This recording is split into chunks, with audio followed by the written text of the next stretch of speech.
How's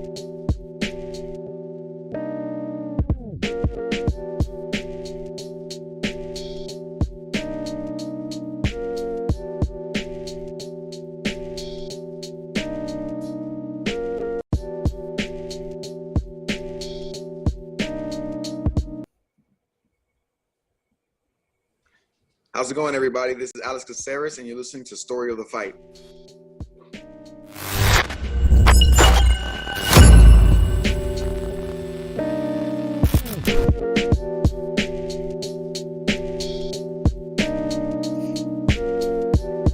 I feel like we're getting there with the intro. We're getting there. We're getting there. Ever since we switched over.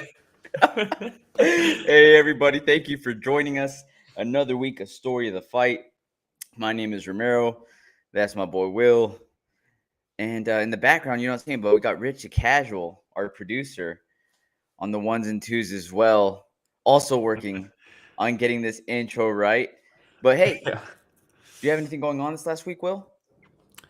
No, not too much. Just work and coming home sleeping. Not much. Nice, dude. Getting ready for the wedding? Yeah, dude. Yeah. Almost there. Right around the corner. Right around the corner, dude. Your boy here played some Dungeons and Dragons last night for the first time ever. Yeah. Is that going to be a routine? You going to keep doing that? I don't think they could fit me into the campaign at this point. You know what I mean? But shout out to Rich the Casual for, letting me slide in there to his campaign. But it was a blast, man. And then it was a great time. Thank you for enjoying and visiting. And we are working on the intro. It's tough, man. Every time we do something new, a new problem comes up. But we're going to tackle each one as we go. Love it. Thank you, Rich. The hard part, though, was getting back home like at 1 or like 12:31 and then having to watch fights. So like last night. So you weren't watching live? No, I couldn't watch live, dude.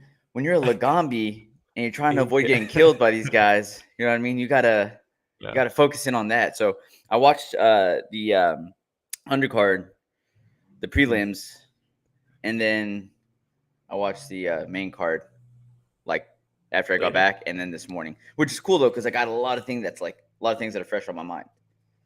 That's a benefit. Pros and cons, man. Sure. Am I sleepy? Pros and cons. Absolutely.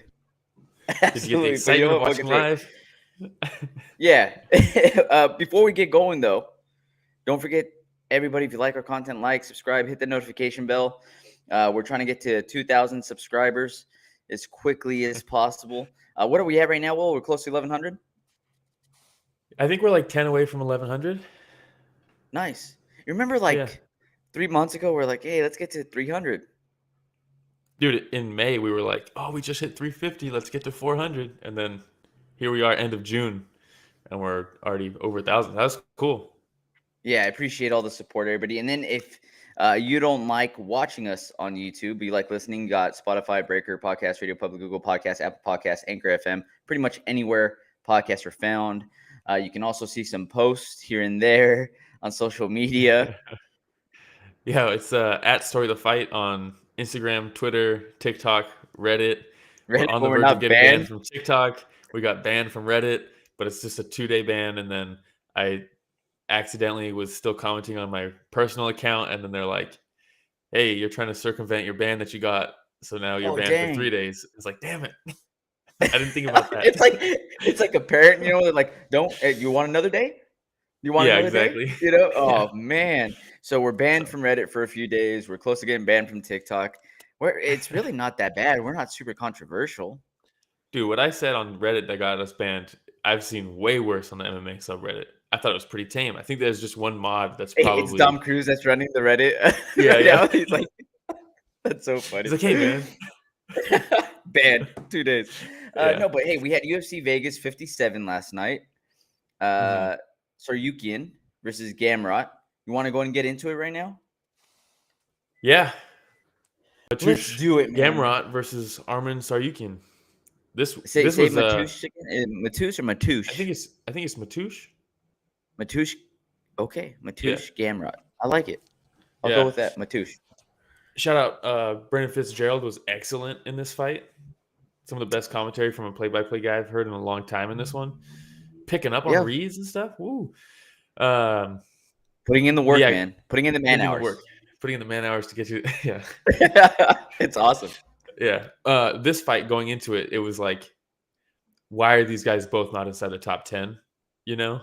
And clearly these guys are top 5. Like the fact that Connor and like Tony are ahead of both these guys in the rankings at this point is just kind of crazy to me, because clearly these guys are like at the next level in this division, not even in this division, but in the sport. They are so good. As this fight was going, I want to say it was like the beginning of the third round or halfway through the third round. I thought to myself, man, this isn't the last time we're going to watch these guys fight each other. Well, next time we watch them fight each other, it's probably going to be like a title contender eliminator, or it's going to be a title fight, or these guys are just so high level, man. Yeah, it's the same thing when Arman fought Islam Makhachev. It was like, okay, these guys are going to fight again and the belt's going to be on the line. So I wonder how long it's going to take. And this is kind of one of those things again. Like, dude, the grappling exchanges in the first 2 rounds were absolute insanity. Both of them shooting at the same time. Both of them hitting, Gamrot really was hitting the Granby rolls, a rolling knee bar to get out of a takedown. Just incredible takedown defense from both of them, and just such cool grappling. And then on the feet, Arman, it would have been nice to see Arman kind of make some adjustments mid-fight, but I think his game plan was, geez, damn, and look at that. What a cool That's picture. A great picture, huh? Yeah, Gamrot shooting for the takedowns. It looks like he's screaming through it. But, I love it. He kept doing that, right? He'd go for the single leg, and he'd grab the ankle and just go straight over. I forgot what it's called. It's there's a term for it, but he almost gets your ankle over his shoulder and just runs straight through you. And somehow an elite level athlete has your ankle over their shoulder and sprints forward at you, and you're able to just hop back on one leg fast enough to cover the distance and then end up defending the takedown. That was incredible to see. Like 3 or 4 times Gamrot tried that takedown, and Arman was able to just hop out of the way. So when you're saying you would have liked to see Tsarukyan make the adjustment, would have been less leg kicks? Would have been less kicks in general? It seemed like the game plan was defend his takedowns, especially that high leg, that high single leg. And when I'm being proactive, striking wise, it's leg kicks, body kicks. The body kick was there. If Gamrot was orthodox, the outside leg kick, and as soon as Gamrot would switch stance to southpaw, that same kick would come up a little bit higher and go straight to the body. And you can see in this picture, just barely under the ribs of Gamrot. I mean, it was purple from that body kick. So that was it, right? At range, outside leg kick, or if he switches to southpaw, right leg body kick. Yeah. And then as the reactionary, it's all lead hand. It was check hooks. It was pumping the jab. Anytime Gamrot would explode in, it was jab, jab, check hook, and just all like 3 punches from the lead hand. And that was kind of it. It was forward kicks or reactive lead hand. And there really wasn't much. He kind of started getting into second gear a little bit later in the fight, but it seemed like that was pretty much the game plan that he stuck with the entire fight. And that makes it a little bit easier for Gamrot to start figuring out what else can I do. You know, he ditched that high single leg takedown, ended up getting a slick takedown, I think in the 5th, where he snuck around and got the back. Gamrot made more adjustments than Arman did in this fight, for sure. Yeah, and in the beginning it was very heavy kicks for Tsarukyan. And then he started working his jab a little bit in the second round. And the thing I noticed too is that Gamrot likes to parry the jab a lot. So I would love to see Tsarukyan come in with like a jab and then a hook with the exact same left. You know what I mean? Just to give him something else to think about.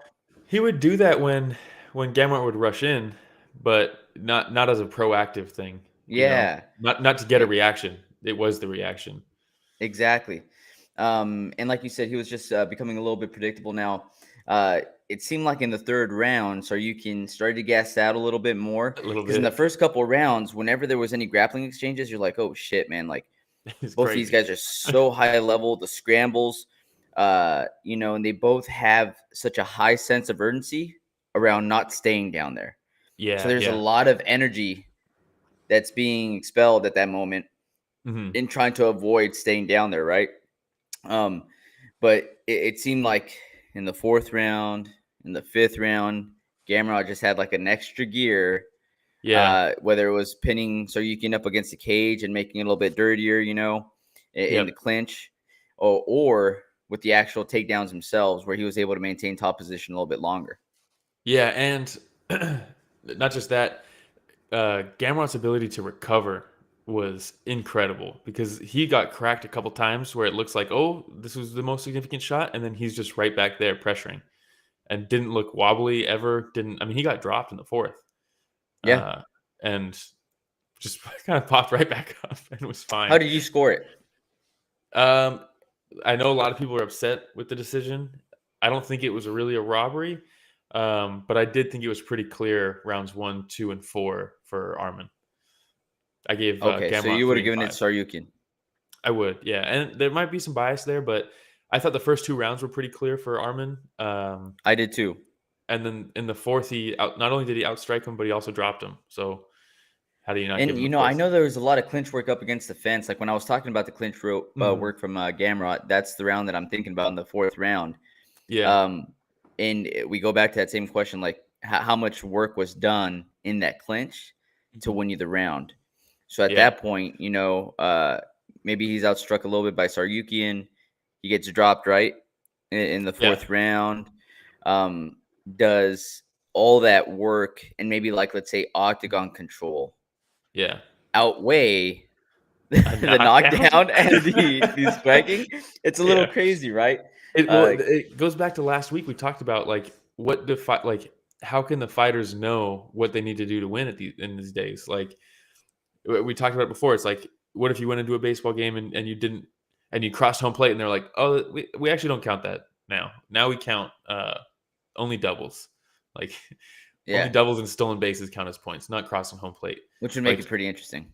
Yeah. But that's kind of like what's happening though, because I see a lot of people talking about how by these standards in this fight, Valentina should have lost her belt in her last fight. And maybe she kept getting taken down. She got swept a couple times, submission threats. I don't know. I had Arman taking 1, 2, and 4, but it was an incredible fight. It was an incredible fight. And the other really thing good too fight, is, high level fight. The other thing too is goes back to just the 10-8s or 10-9s, 10-8s. Maybe we needed something more granular because there's a clear round versus one where it's razor thin. Like those shouldn't weigh the same on the scorecards, But I don't think we'll ever see that change. No, we won't. I don't think so. It's not too in our lifetime. It's too established now. Yeah, agreed. No one likes to admit they have something wrong.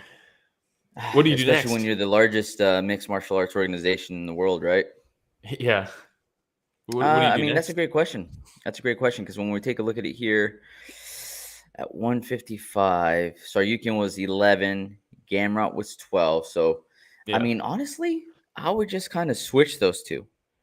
You got to jump higher. These guys got to jump higher, man. These guys are better than, in my opinion, better than Dariush, better than RDA, better than Connor, better than Ferguson. And I'm not going to argue with you on that one, but the fact of the matter is that, Tony Ferguson has a fight coming up, right? Yeah. And more than likely he's going to lose. Hate to say that. But I think he'll drop off 9 here pretty soon. He already fell from 8. Who's Ferguson fighting? Hey, how about Conor McGregor jumps Tony Ferguson in the rankings? Yeah, for no reason. but who's Tony fighting? Who does he have going? Let's see here. I don't think he's fighting anybody. He's still recovering from that knockout. Oh, man. No, I want to say that he had somebody booked. I can't remember who it is. Because look it up. Because RDA's booked against Fiziev. Connor's doing a bunch of blow and not getting tested by USADA. Oh, no, you're right. You know what? I might have been thinking about the Chandler fight. Yeah.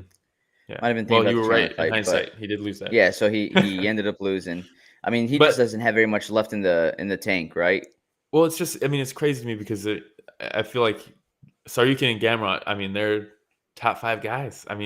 I don't think Fiziev, maybe. I would love to see that fight, honestly, Fiziev versus both these guys. But Tony, Connor, RDA, and Dariush, all of them, I think, skill-wise, are below these guys. So if I'm Gamrot, who do you call out? Justin Gaethje? You reach for the stars, dude. You shoot up. I mean, these guys have been held down by these inactive lightweights. It's crazy. All these guys who refuse to fight down, except for Dan Hooker, and now he's at 13. That's probably why they refuse to fight down. Yeah, exactly. Because there's absolute killers, Yeah. between 15 and 10, and they're like, well, I don't want to fall that far down. I think we have Rydell that has a fight coming up too, right? Yeah, he's booked against. I think it's next week, actually. Who is it? Turner. Yeah, Jalen Turner. Yeah, a great fight. But I mean, all these guys, like, there's this group that is just blocking this next level of lightweight from rising up, and it's so infuriating to watch because we have guys talking about who should Conor fight next, maybe Nate. Who should Tony fight next, maybe Nate. And it's like, these guys are in the top 10. If we're talking about these being the next matchups, get them the fuck out of the rankings, because none of those guys are top 15. I mean, Conor, you could argue can beat a lot of these guys. I know I'm a Conor hater, but he can knock out anybody.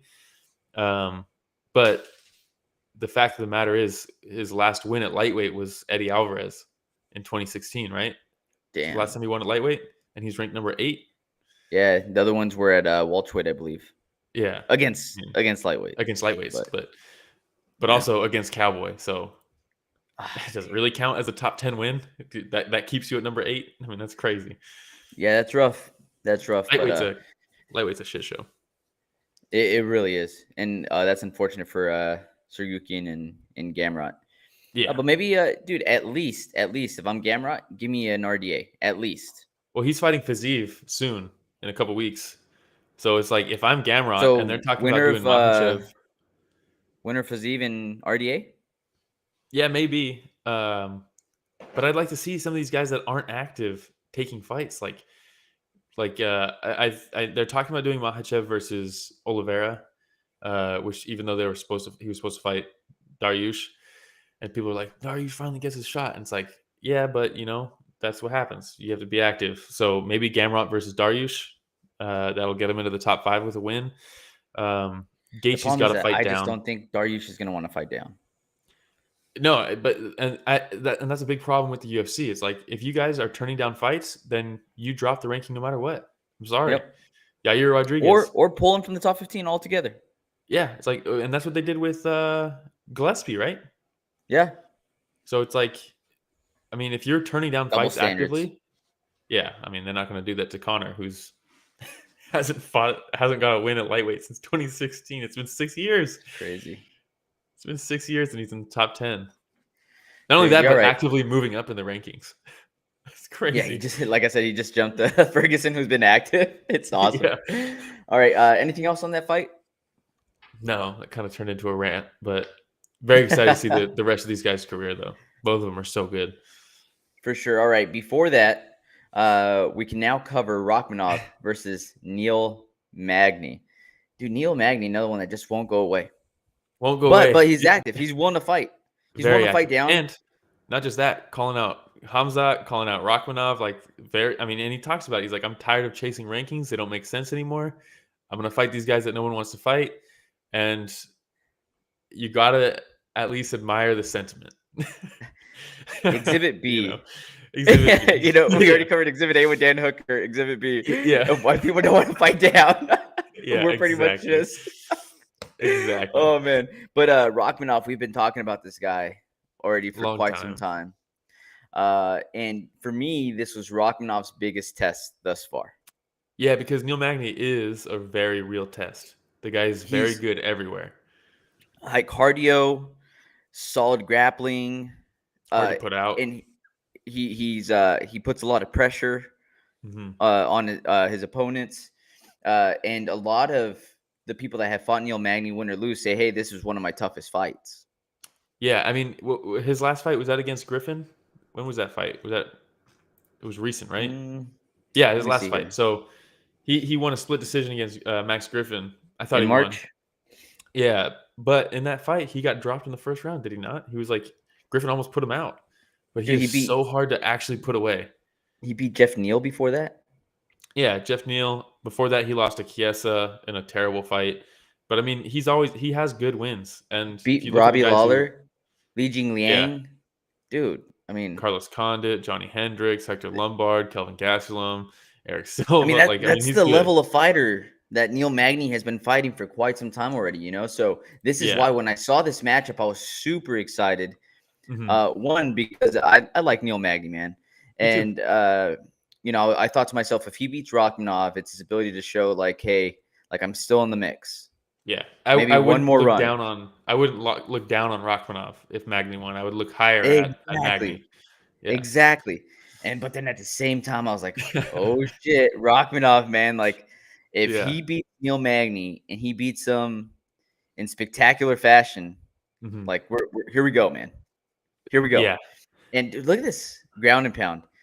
Yeah, dude, there was a couple times where he would punch through and Magny's so crafty off his back that he would slip it and he just punch straight the mat. And I was like, dude, he hits hard. Like, he might break his wrist right now, dude. It looks so was gnarly. Nuts, man. I saw that too. Yeah. But dude, Rakhmonov, fantastic. A lot of power. I loved seeing his grappling because I feel like we've known and we've heard that he's a good grappler.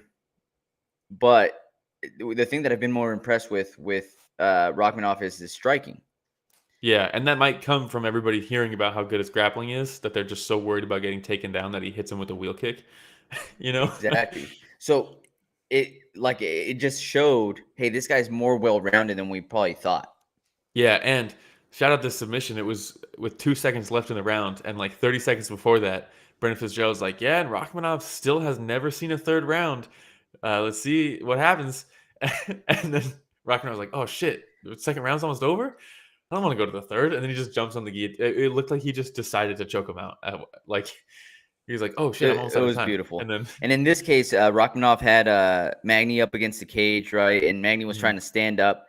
Yeah. And you could see him like try to sink it in at first, like threaten it. He was trying a few times. Yeah. And Magny made like a few small adjustments and like kept on trying to get up. And then that last time where he like put a hand down and try to, post. Yeah. And then he just sunk it in so quickly, man. Yeah. And I thought he was going to be able to get out of the round because Magny seemed like he was just chilling. Yeah. But I mean, that's tight right there. And he's kind of turned up against the fence, like bad position to be in. You know, he can't. And if you look at his legs too, it's not like he can like prop himself up to try to like even just kind of crunch a little bit to alleviate some of the pressure. He's almost flattened out. He might as well be flattened out here. That's tough. And how about Rakhmonov now? 8 wins by knockout, 8 wins by submission. Man, that's crazy, man. Killer, dude. Just an absolute killer. Then the question comes in: what do you do with Rakhmonov in the welterweight division? Wait, next? But you realize how ridiculous that stat is, right? When you look at his record, dude, it's ridiculous. 100% finish rate. Yeah, it's insane. 8 wins by knockout, 8 wins by submission, 16 total wins. That's crazy. Yeah, where do you want to lose? How do you want to lose? It's just tell me. Well, if he his next fight, however he finishes it, it's like if he gets a knockout his next fight, whoever fights him next, just don't go to the ground. He's just gonna keep it even as he goes. That's fantastic, man. So he was ranked 15th. Yep. Coming in, Neil Magny was ranked 10th. So again, props to Neil Magny for willing to take that fight. We need people like him in the rankings. Yeah. Michael Chiesa, maybe? Dude, if I'm Rakhmonov and I'm the UFC, it's off to the races. He's skipping past 10. He's in the top 10 now. I mean, we have a similar situation here with a Jorge Masvidal at 8, right? Yep. Going to jail or whatever. A lot of welterweights that, or whatever, that might not want to fight down. I don't know if Stephen Wonderboy Thompson would want to fight down. No, if I'm Rakhmonov, I know he called out Wonderboy, and then in the post fight he called out Nick Diaz and Jorge Masvidal. But I think Rakhmonov, if I'm him, realistically, I'm shooting for Luque. Luque's coming off a loss. In my opinion, you should have to fight down if you lose, especially if you're in the top 10. And Rakhmonov just beats 10. He should fight number 6 because, I mean, it's off to the races. This guy is, 16 fights and 16 finishes. Yeah. Let's go. And he just beat Neil Magny. at number 10. So let's get up there. Let's leapfrog it. Fast track. Leapfrog. Because let's be real. With Kamaru, everybody talks about how he's He's beaten Colby 100 times. He's beaten Jorge 100 times, and he's beaten Burns already. Like, he's already beaten everybody. He's fighting Leon, who he's already beat. And we have guys like Hamza and Rakhmonov. Let's just get him in. At a certain point, when a dominant champ is so dominant, we need to start lessening the criteria to get a title shot, in my opinion. And if you're fresh Usman, fighters, if you're Usman, you would want that, because imagine what that does for your legacy when your list of people that you've taken out is just like so big. Everybody talks about, is Usman the GOAT at welterweight? Is he the greatest welterweight? No, GSP is still. But why is GSP the GOAT at welterweight? It's because he fought everybody. How many unique title defenses did GSP have? I mean, I think he had like 9 title defenses, and like most of them were new opponents. That's what it is, man. You keep bringing new guys in, and I'll keep beating them. That's how you become the greatest of a division. Yeah, and Jamie, shout out Jamie. Is it Cheryl? I'm not sure how to pronounce it, but Jamie coming through and saying one of the other guys that was on the main card. So we'll look into it and see, what it is that we think. Maybe we should do like a predictions episode, like in the top 15, like we just start setting up matchmaker fights. episodes. Yeah, matchmaker episodes. You know what I mean? Yeah, that'd be cool. We have folks like Jamie hop in there too and see what it is that they would recommend setting up. Hey, all I know is that if you're in a room with Sean Shelby, you guys would probably throw down, because Sean Shelby would be like, dude, I got the perfect person for Rakhmonov. Yeah. It's like, and he's like, somehow he's gonna fight Michelle Pajeda. Yeah. Like, what?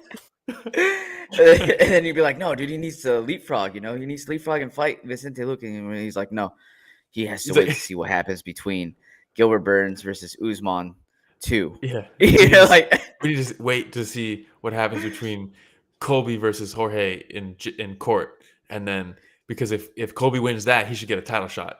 And then it's like, wait, what? No. Well, slow pace, Will. Okay, you're moving too fast. Yeah. All right, ready for the next one? Yeah, let's move on. All right. So we had Josh Parisian versus Arman Baudot. Yes, we did. This was on the main card. Yes, we did. This was on the main card. So funny in this one, because so Baudot had this interesting combo, right, where you throw like a jab, and then he came with like this swinging like hammer fist from this weird angle, and he did it a few times. The first time I was like, he probably changed his mind in the middle of a hook and was like, I'm in too deep already, so let me do something. It dropped him, so he was like, oh, he did it again. He kept on doing it again.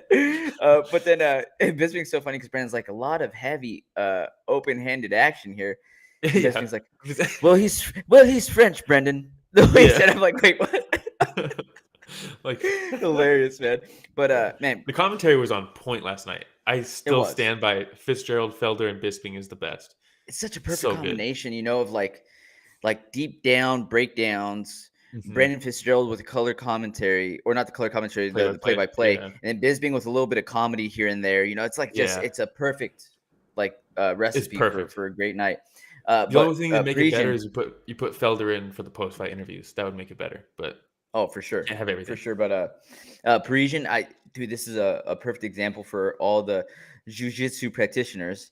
When you see where he's trying to sink in the armbar against Baudot, right, and he doesn't have it locked in all the way. It was a little bit lazy, and it seems like it was kind of like a shot in the dark.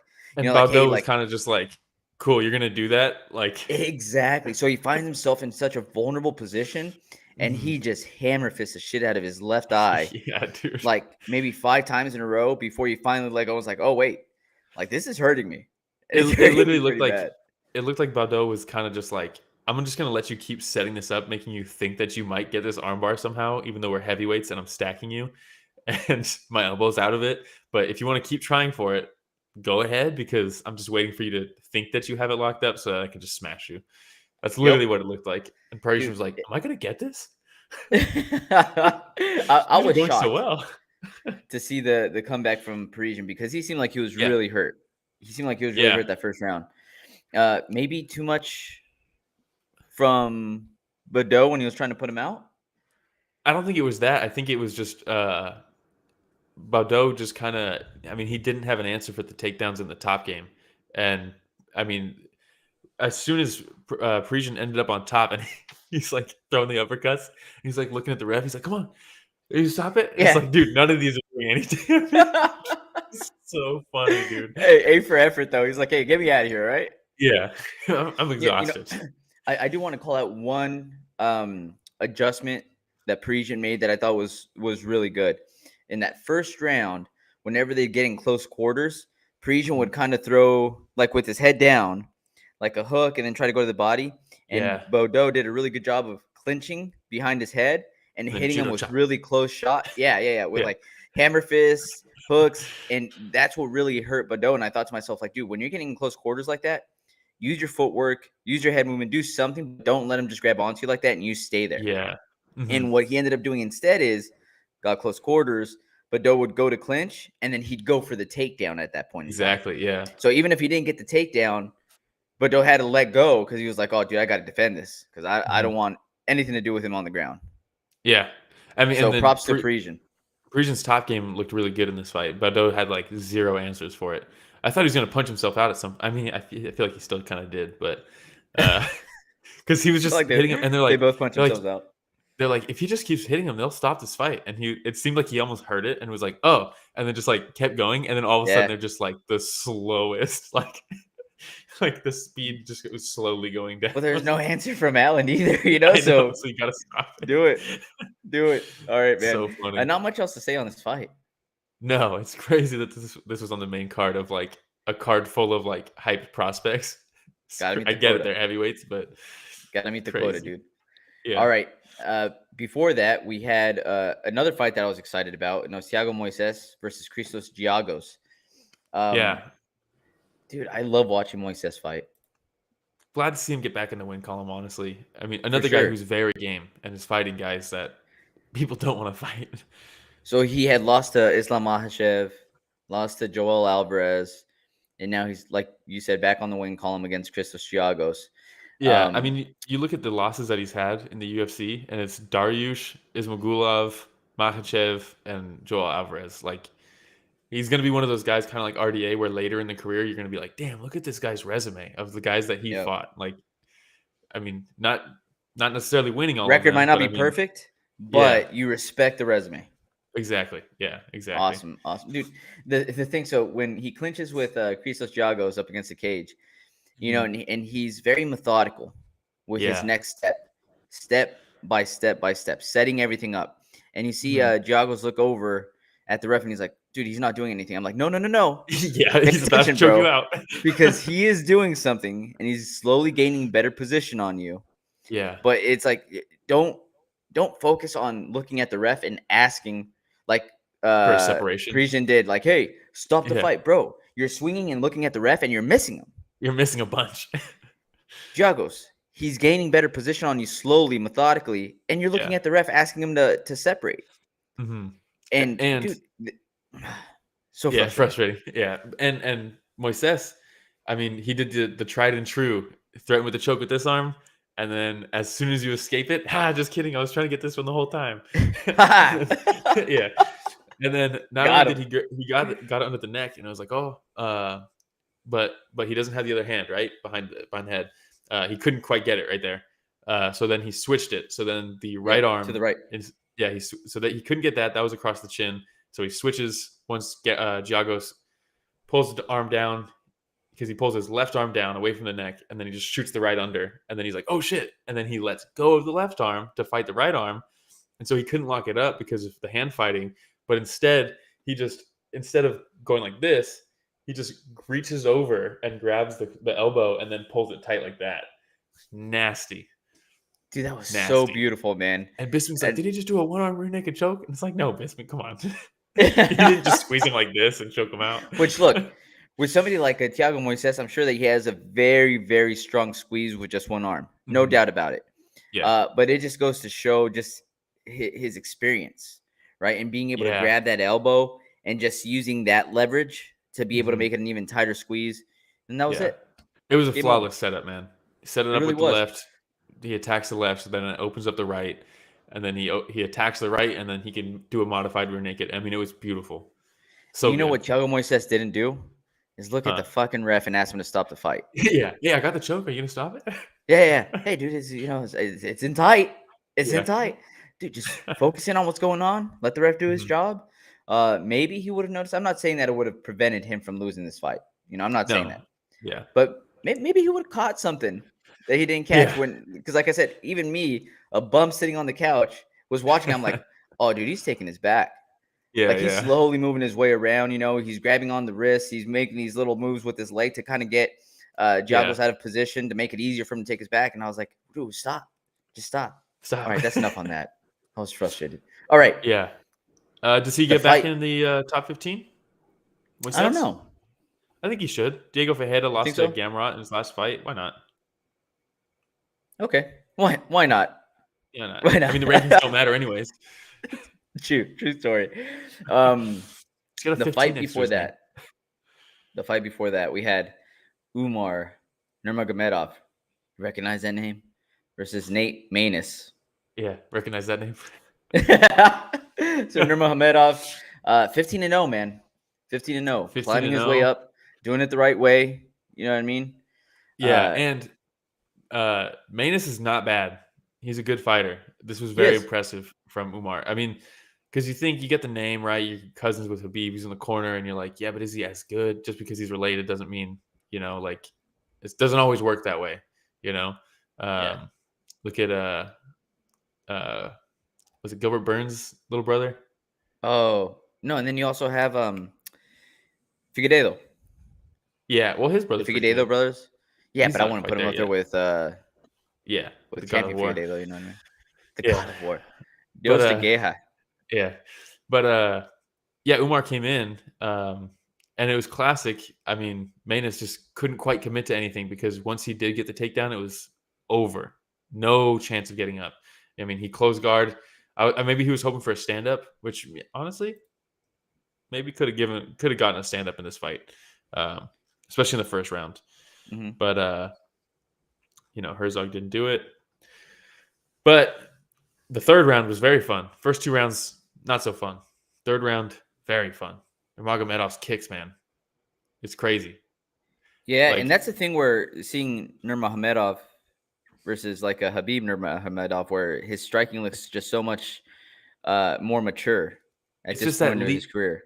It's that lead leg, man, and he switches stances. And with Khabib, really with the striking, all you really had to worry about was the feint on the takedown overhand right. The right hand. Dropped Conor with, right? The eagle punch is what they called it because of Khabib. But with Umar, it's like fucking you're not safe in range because he's going to take you down. And even outside of range, trying to get in, you got to watch out for that right leg, dude. I mean, he's throwing hook kicks. He's throwing teep kicks to the face. Like, he is so... You don't normally see that from a wrestler who that kind of dexterity with the leg. You see that from somebody who's been training like Muay Thai their whole life, or like Taekwondo their whole life.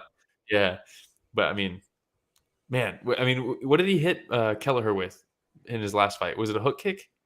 Where he hurt him and then ended up getting the choke? I think it was a hook kick. I mean, the guy's kicks are nasty. You got to really worry about him. So Nurmagomedov had a takedown every round, a total of 10 minutes of ground control time. 30-26 by one judge, a 30-25 by another judge. Dude, I mean, it doesn't get more dominant than that. He's good. He's good. At bantamweight, there's some very interesting matchups for him. Is he ranked? I can't even remember. No, he's not. But I mean, you look at bantamweight, and 15 is Adrian Yanez, and then you got Jack Shore, Sean O'Malley, Frankie Edgar. Let's just retire. Ricky Simone, Pedro Munoz, Song Yadong, Nurmagomedov versus Frankie Edgar. Let's do it. How dare you? Let's do it. How dare you? Frankie Edgar could just retire now, or fight someone like Cruz. If you want to get Nurmagomedov's name out there a little bit more, why not put him up against? Doing this. Why not put him up against somebody that has a name, a legend?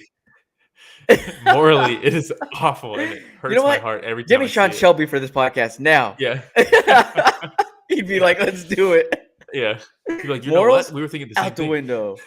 Yeah. We're thinking about bringing somebody out of retirement. Where's Renan Barao? Why not? Why not? No, but yeah, dude, I definitely want to see him crack into the top 15 because you're right. There's a lot of fun fights in there for him. I don't know if we've seen enough from him. Yeah, I don't. As I see some of these names in the top 10, be like, yeah, toss him in the top 10. But then we got some guys like, I mean, Edgar, and Cruz. Really, I mean, why? Yeah, and we'll see what Cruz has left in the tank. He has a fight coming Hopefully nothing. Yeah, hopefully he tears both his ACLs and he can't make it to the fight. Banned from YouTube now. Yeah, how did that comment get me banned? That's crazy. Yeah, so for anybody that follows us on Reddit as well, that's what got us banned for a couple days. That comment right there. Yeah, we'll talk about it in a fight upcoming. I'm pretty sure, like I said, Cruz is the one that oversees that on the Reddit page. But anyways, all right, man. Anything else on that fight? Not really. I mean, it's classic Nurmagomedov dominance. Yes, sir. The fight we had before that was Chris Curtis versus Rodolfo Vieira. This was my favorite fight of the card. I mean, the main event was incredible. The main event was incredible. Don't get me wrong, but this fight, I fucking loved it. What a fun fight. Okay. I mean, Chris Curtis, man, how can you not like the guy? And I picked. I think by the time the fight started, I think Chris Curtis became the favorite. But when I had checked the day before, he was the underdog. And I was like, no way, man. Chris Curtis. The one thing you can always count on from Chris Curtis is his craftiness and his experience. And he's one of those rare guys who has a lot of experience but doesn't have a lot of damage yet. You know, normally it's like the guys towards the end of the career, you're like, yeah, but he's got so much experience. Let's see what he can pull off. But Chris Curtis can still crack, you know, but he still has all this experience. And we keep seeing it. I mean, his last 3 fights, I'm pretty sure he's been the underdog. I mean, it's closed with him as the favorite. But, I mean, going into the Phil Haas fight, he was the massive underdog. Going into the Brendan Allen fight, he was an underdog. Going into this one, up until the fight, he was an underdog. But I thought I had a terrible night of picks. I had a really good one. Did you? I had a terrible night of picks. I lost the Tsarukyan fight. I picked Tsarukyan. I mean, I picked Rakhmonov. I picked Baudot. Yeah, not good, dude. You know, I'm not even going to look at it anymore. It's making me sad. I had Arman. I had Rakhmonov. I had Parisian. I had Moisés. I had Nurmagomedov. I had Chris Curtis. I had Ulberg. I had Nuerdanbieke. I had Morozov. I had Durden. I did not have Bautista, and I did not have Demopoulos. I know you didn't have Demopoulos. Before we even submitted anything, I knew you wouldn't pick Demopoulos. And she lost that fight, let's be real. But with this fight... Hey, man. With this fight, Chris Curtis, his combos and his defense, holy shit, man. And they kept saying, like, oh, man, but he's getting hit clean. No, he was not. Every once in a while, maybe. But, dude, his ability to roll with shots. How about this? 20 for 20 on takedown defense. Dude, it got to the point where, I mean, man, they talk about it a lot. What was the fight that it just happened in? Yizri versus Glover. Glover really likes the single leg, and he kept going for it later in the fight. And the later the fight goes, single legs are much harder to get because they're slipperier, especially at not against the cage. If they're out in the open and you shoot for a single leg, you try to run the pipe, but they're just going to turn around, give up their back, and then just pull that leg right out because they're slipperier, right? You're sweaty. That happened a bunch. If you had to switch to the double legs, Chris Curtis's ability to sprawl. I mean, do you see how tired they both were at the end when he would sprawl? I mean, at this point, Chris Curtis did like 20 burpees this fight, basically. While fighting. While fighting. Like, you can see it as he's getting up. He's like putting his hands on his knees to like push himself up. He's like, this is fucking awful. But what a game plan right here, for Chris Curtis, though. Yeah. What a perfect game plan. Sprawl and brawl, and when you are letting the hands go, you slip that overhand right that he throws, and you just left hook to the body over and over and over again, because what's Vieira's biggest weakness is his cardio. So you just take the gas tank over and over, you defend the takedowns, you make him work harder on the shots than you are in the defense, and he will gas out. And Vieira did much better this fight with his cardio. He actually looked pretty good even in the third, until the end of the third. But fantastic performance from Chris Curtis. I enjoyed this fight so much. The thing that I enjoyed which is probably something a little bit different than most other people watching the fight, was just I like focusing so much on the takedown defense. Yeah. Because watching this, Vieira is such a big middleweight. Dude's a tank. He's huge, dude. Yeah. And so when I'm taking a look at the strength factor, he's known to be a grappler. He's been doing jiu-jitsu for such a long time. He's one of the biggest jiu-jitsu experts within the UFC. Yeah. Doesn't always translate to wrestling takedown ability. Never does. But never. But how about Mackenzie Dern, Damian Maia? Yeah, but Chris Curtis did such a good job. So in the first round, he's in pretty deep, and he gets the wizard on Vieira, and he just holds on for dear life with that wizard, and he turns his body, and he explodes, and they both kind of fall like face first on the mat, and I was like, dude, don't give up the wizard, yet, because he's gonna turn towards you and just like try to bulldoze you over, and he held it until Vieira was like, okay, I'm gonna have to try something different. Yep. I thought that was super impressive. And then in the second round, he's going for the single leg drag. Vieira is, and it's just like the small details, man. Because like when I did a single leg drag on Barry, it was super easy. You remember that? Yeah. I just grabbed the leg, I just put it between my legs, and I turn towards the opposite leg as I'm pulling, and he can't pull his leg out because it's tucked. Yeah, he goes down against the wall. And love Barry, by the way, I miss him. Yeah. But Vieira is trying to do the exact same thing with a single leg drag. He has him up against the cage, and he's trying to tuck his leg in between both of his, so that he's not able to get it out, and he turns to pull it out. And just Curtis, like right away, as soon as he felt him trying to tuck it, like he almost like just like moves it over to the left side, and like hooks his ankle by his other leg, so he couldn't move it anymore. And right after that, you saw him release the single leg. So it's like, dude, this guy just paid so much attention to every little move that Vieira was doing. Such a good game plan and so well executed. It was phenomenal, man. Yeah, the takedown defense. Literally, I mean, if you're fighting a guy like Vieira, what I would say, literally going into it, is takedown defense needs to be top notch and dig body shots. Kill that gas tank quicker than he kills it, and you'll win. He did both. It was so perfect. He beat Rodolfo Vieira, Brendan Allen, Phil Haas. Dude, he's on a little streak, man. I think it's 8 fights, 9 fights. Let me see here. You have one against Darren Smith. A couple from other organizations as well, right? Yeah. So yeah, that's crazy, man. Win over Andre Fiallo in PFL. This is the most impressed I've been with Curtis so far.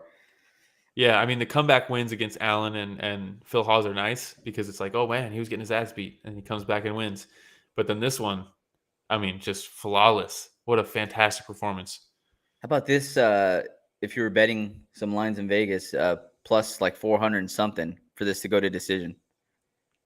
Was it really? Yeah. That's surprising to me. Nuts, right? Nuts. All right. Let me see. It's 11:45 already, so we can get moving here through the rest of this fight. The next few we won't talk much about the next few, anyways. Yep. So the next fight, Carlos Ulberg versus Tafon Nchukwi. Yeah.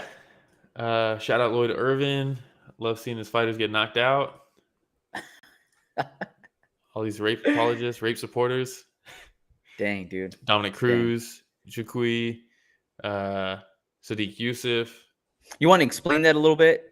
Because for anybody that's just tuning in, they're like, what is going on?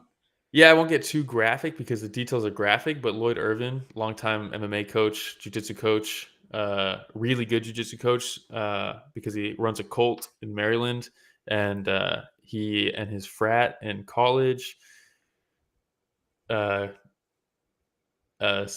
raped a girl, sexually assaulted a girl, and 4 of them went to jail. He did not go to jail because his defense was that he tried to, but couldn't because he couldn't keep it up.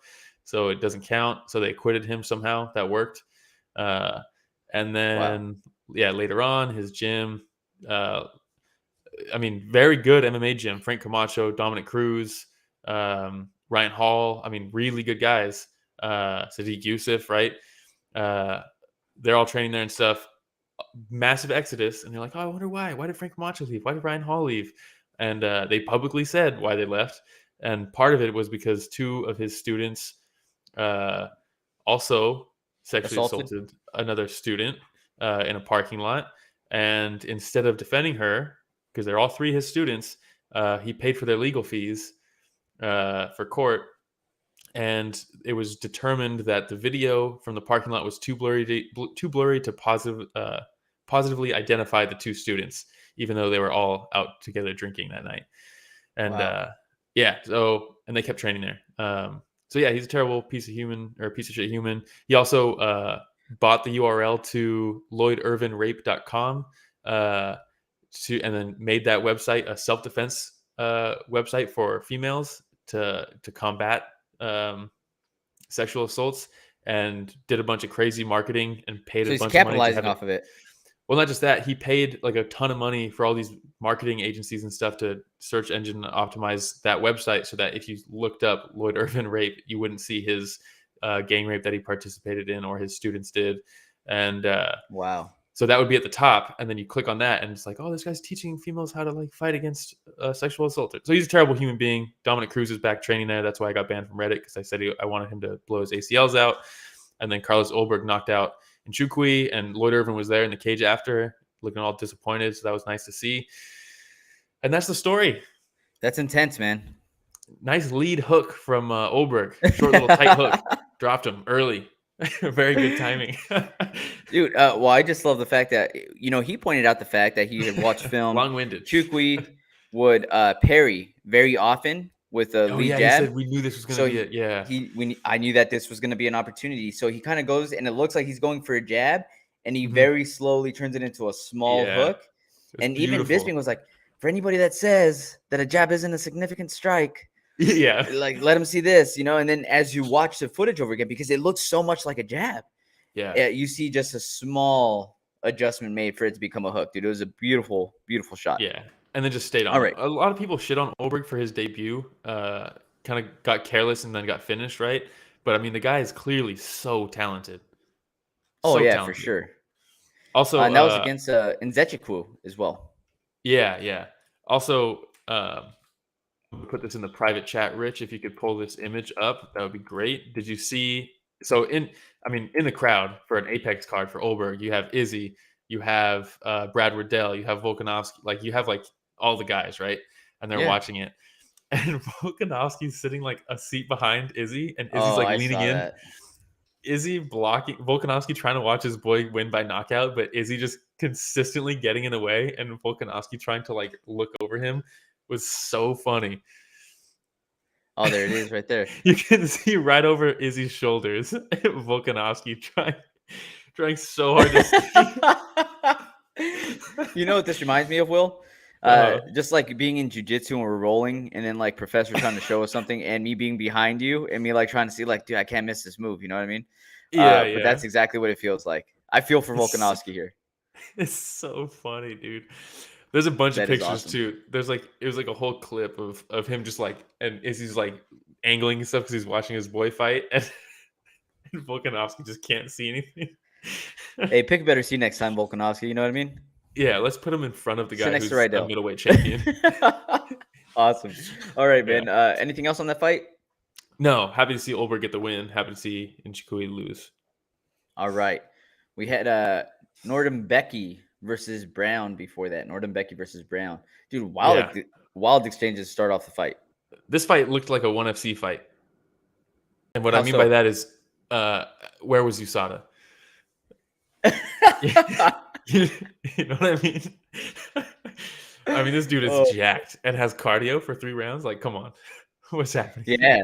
Dude, that was nuts. And you'll see on some of the pictures as Rich is putting them through, but there's so many exchanges where both of them are landing at the exact same time. Yeah, dude. Look at this shot here. Nuerdanbieke with a solid left. But it was a very exciting fight. This might be my number 2 fight of the night, Will. Yeah. Dude, I love the main event. I really did. I thought it was just such a technical fight. But this was second up there with Curtis and Vieira being my 3rd fight of the night. I would swap it. I'd put this at my 3rd. I like it. But yeah, great grappling exchanges from both of them. Yeah, sweeps, reversals, takedowns, and then both of them cracking on the feet. Nuerdanbieke seemed a little too comfortable with his chin, maybe a little too much confidence, because there's some times where like he would throw a left hook and miss, and instead of like guarding right away and maybe like ducking out, like he would then throw a slow back fist, back fist, and then Brown would capitalize and land a couple big shots. And I'm like, what are you doing? So he's like, he knew he was gonna get shit, and he's like, hey, let me see if I could just throw this and see if it lands, you know? Yeah. But it was a very fun fight either way. Yeah, I mean, it's tough to say he's going to make that adjustment going forward because this is close to his 50th pro fight. But I'm very excited to see his next one. Because I mean, look at this shot right here. Both landing at the exact same time. It was a fun fight. It was a fun fight. Very fun. Are we ready to move on? Yeah, might as well. All right. We also had Morozov versus Paiva. Fantastic fight also. Very good fight. It was a fun fight. Yeah. I wouldn't say it broke into my top 3, though. No, but I would say it was in my top 4. Yeah. Hey, but if any listeners out there, it was in my top 10 for sure. Yeah. But if any listeners out there, disagree with the way that we rank our fights, like I'd want to see which fights you like the most. Like which one was the most exciting fight for you? Which one was the second most exciting? I'm just curious as to see which fights people enjoy versus like the ones that we enjoy. You know what I mean? Yeah, definitely. Paiva in this one cracked him early with that overhand right, and then just only tried to throw that going forward. And Morozov was able to make adjustments. That left hook, man. I told you. Remember, I told you last episode. The left hook in MMA is going to become. I mean, this is it. The left hook is going to take over. People are starting to realize it now. And you know why, Will? With that lead, small gloves. People. No. Rich, can you go over to the next picture? Please look at Paiva's right hand. Yeah. This is why. We have a lot of orthodox fighters. You know what I mean? And so many fighters are not guarding with their right hand. They'll throw a left, or they'll throw and extend with the right, and it's almost like they wait for a counter. Well, it's because no one's really been throwing. Hooks have been a reactionary thing in MMA for a long time with just the check hook. That's why everybody talks about the check hook. DC calls every lead hook a check hook because I don't know why he does that, but they're not all check hooks. I don't know. Yeah, but now people are starting to realize, oh, this opening is there always. I can just throw this, and then as soon as they start guarding it, you just dig it to the liver, and then as soon as they start guarding that, you just go back up top or you double up on it. Like, we had Adrian Yanez last week. We had Jack Della do it. We had Ulberg do it, and now Morozov. I mean, the lead hook is becoming a very dangerous weapon. And if you notice, calf kicks have kind of started to dwindle. They're not nearly as devastating as they were for like those first couple months. Yeah. And the thing is, I think people are just picking it up a lot more, and people are responding with the hard straight right. Whenever people are throwing calf kicks, so there's a counter to it. There is, and it's just like the evolution, right? Everything goes through stages. People will adjust to the lead left hook, and they're going to go to something else. That's just the way it is. That's a beautiful thing about the sport. It just never stops evolving, man. Yeah, but I love lead hooks, so I'm very happy that this is the new meta. All right, man. And we have the last fight that we're going to cover. We're going to skip Cody Durden versus JP Baez, and we're going to go to Mario Bautista versus Brian Kelleher. Yeah, I picked this one because I thought Kelleher was just going to pressure wrestler fight this whole time, and then he didn't at all. And Bautista looked fantastic. Dude, lateral movement, did such a good job of cutting Kelleher off and pinning him up against the cage. And the thing is that Bautista does this, man. Like, he'll get people pinned up against the cage, and right when you're in that perfect spot, spinning heel kick. Or like he'll throw something a little bit wild where you don't have very much space and room to move around. And that's how he ends up landing a lot of those, man. But, dude, he did such a good job on top. And the thing that I liked about him is super patient. Super patient when he was in top control. Dude, that step over to mount, oh my God. It was so good. It looked violent. Like, how do you violently pass? And then he did. And then Kelleher was like, I guess I'll just give up my back and turn up and then and try to get up. And then that's another one of my notes. I put down his transition to full mount was perfect, man. I thought, again, just the timing, right? He got up there and he wasn't scrambling, just trying to throw all kinds of wild shots or, getting himself out of bad position. So it was position before submission, making Kelleher think a lot more, and just picked his perfect spots. And look at that. That was tight, man. It was tight. And how many times do you have to tap to end the fight? I thought it was just once. Kelleher was trying to tap like 4 different times, and Herb Dean was just like Is he in on the choke? Like Jesus Christ. Man.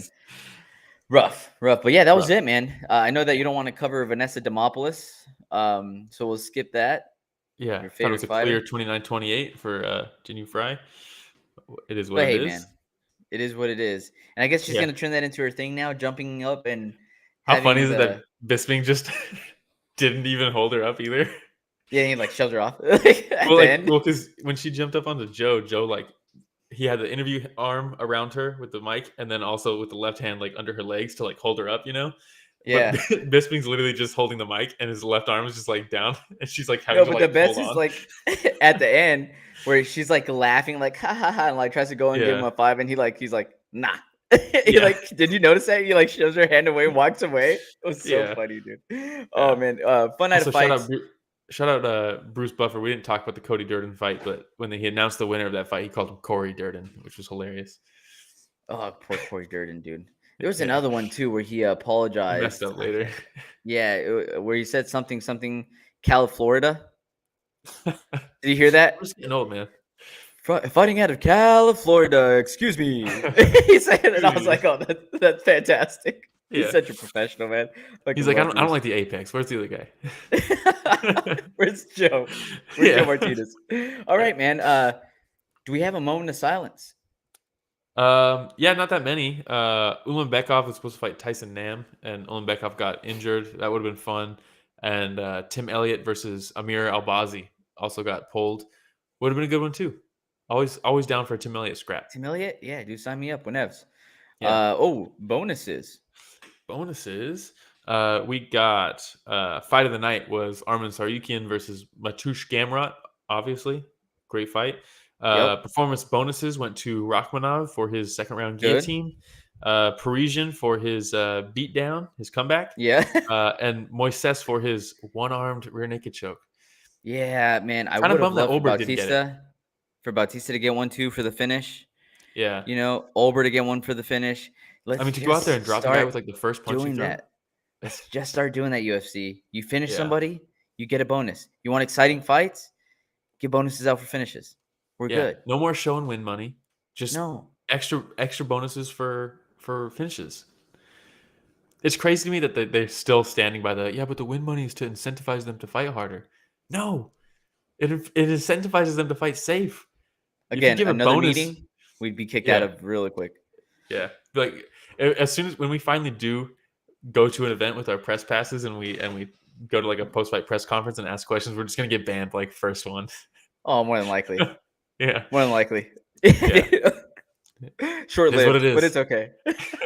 Get banned from TikTok, Reddit, UFC. We're not selling. We say that right now. We're gonna go over there, and look at the camera as we ask the questions. Be like, Dana White, how do you do such a good job paying all your fighters? Do you ever think about how? Do you ever think about how remarkable it is that you were able to build this sport from where it was when you bought it? Just biggest sellouts in history. Yeah, first time in. That's basically what the questions are now. True. It's so funny. All right, what do we have going on next week? I think we already said Brad Riddell is fighting. Yeah. Is that already next week? It is. That's crazy. Is it? I think so, right? July 2nd? Yeah. UFC 276. Man. Adesanya versus Cannonier. What a great poster. Finally, UFC's doing good posters. Volkanovski versus Max Holloway. Fantastic. Oh, yes. You're right. Next week is UFC 276. I thought it was the fight night with Riddell. No, Riddell's on the card. He is on the card? Yeah. They got. I don't know why I thought it was going to be a fight night. Sean Strickland versus Alex Bejeda. Fantastic to have them both fight on the same card as Izzy because the turnaround time is going to be perfect for the next title shot. And you got to do number one. That's a number one contender fight, in my opinion. Pedro Munoz versus Sean O'Malley. Brad Riddell versus Jalen Turner's fantastic. Robbie Lawler versus Bam Bam Barberena. Ian Gary versus Gabe Green. Cowboy versus Jim Miller. Uriah Hall versus Andre Muniz. Uriah Hall's about to get subbed. Jessica I versus The Future, Macy Barber. Brad Tavares versus Duplessis. Oh, I love Duplessis. Oh, yeah. And dude, and last but not least, Jessica Rose Clark. Dude, sign me up, man. Take my money. How about? And I know she's on the prelims, but still take my money. Dude, how about every single fight on this card is good? I know. The one fight that was bad, they just pulled it off yesterday. Was Julija Stolyarenko the one that fell off the weigh-in? Scale, yeah. It was, right? Yeah. The scale?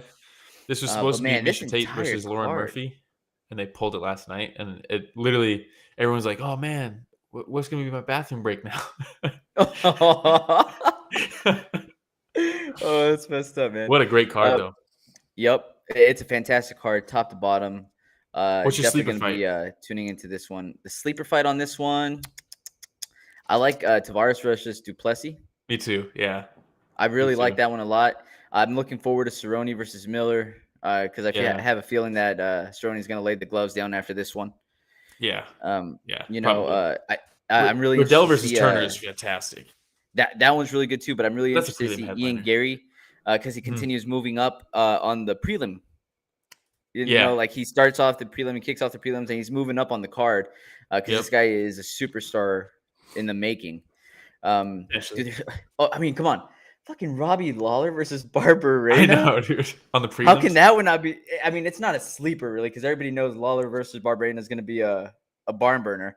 Yeah. But how much does Robbie Lawler still have left in him to make this a barn burner? I don't know. What are they gonna? They're gonna have to, because Murphy versus Tate got pulled from the main card, and right now in Tapology they only have 4 fights on the main card. So maybe Lawler versus Barberena will open up the pay-per-view, or Riddell versus Turner will. I would, if I was UFC, I'd put Lawler versus Barberena to open the pay-per-view, and then you keep Riddell versus Turner for the prelim headliner.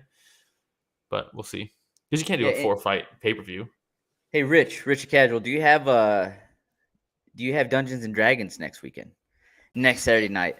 It's every Saturday, sir. But shit. Maybe I can make an exception for Volkanovski. Yeah, that's what I was gonna say. I was gonna say, man, if you want to come over and actually, no, I'm kidding. It's every other weekend, so I think the schedule may be open. I'll get back to you. It was meant to be. Sick invite. It was meant to be.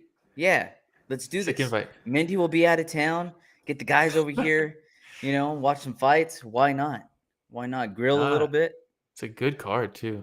Yeah. So for anybody that wants to continue talking fights with us, please like, subscribe, hit the notification bell. It goes a long way. Again, we're slowly climbing into 2,000 subscribers, but I feel like it's going to happen sooner rather than later, considering that since May, we've started gaining a lot of traction. So, thank you for the support. Spotify, Breaker Podcast, Radio Public, Google Podcasts, Apple Podcasts, Anchor FM, all of them places where you can find podcasts. You can find our podcast as Story of the Fight. Super easy. Yep. And on social media, it's at Story of the Fight on Instagram, Twitter, TikTok, Reddit. Give me 3 days on Reddit, and have some caution with TikTok. Dude, I can't promise anything because you see the type of shit that I like to post. Yeah. I like when you sent, I forgot what the video was. You sent some video to me. You're like, dude, is this the type of stuff you're posting on TikTok that's going to make us get banned? And I was like, 100%.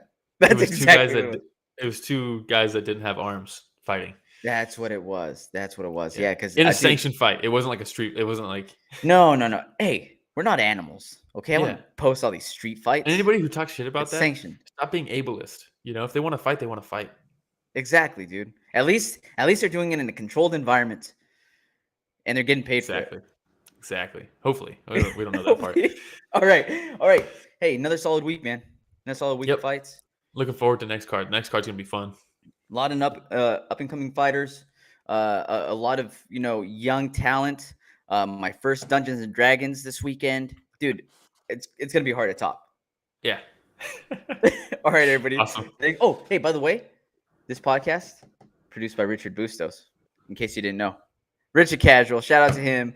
Everybody, thanks for listening another week of Story of the Fight.